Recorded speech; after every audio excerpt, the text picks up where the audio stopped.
ઠંડુ ઠંડુ અને વરસાદી વાતાવરણમાં થયું ગાંઠિયા ખાવાનું મન અને ભાઈ ઘરે જ બનાવી નાખ્યા ગાંઠિયા. ડુંગળી, સલાડ અને મરચાંની સાથે ખાવાની ખૂબ જ મજા પડી ગઈ. તેના બરાબર 500 ગ્રામ ચણાના લોટમાં અજમો અને આપણે હિંગ પાવડર અને મરી પાવડર એડ કરી અને મોણ સ્વાદ બધું નાખી મીઠું અને ત્યારબાદ આ રીતનો લોટ બાંધી લીધો. આપણે સારી રીતે મરચીને તેણે કૂણવી લીધો આ રીતે.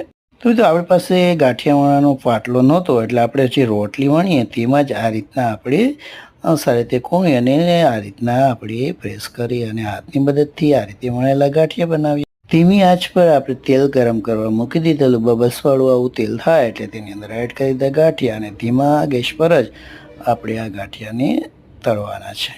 તો ખજૂરભાઈના શુદ્ધ સિંગ તેલમાં ગાંઠિયા ખાવાની મજા જ કંઈક ઓર છે અને એ પણ આપણા હાથના. અને મિત્રો સાચી વાત કહું ને તો બિલકુલ બજાર જેવા જ બન્યા હતા.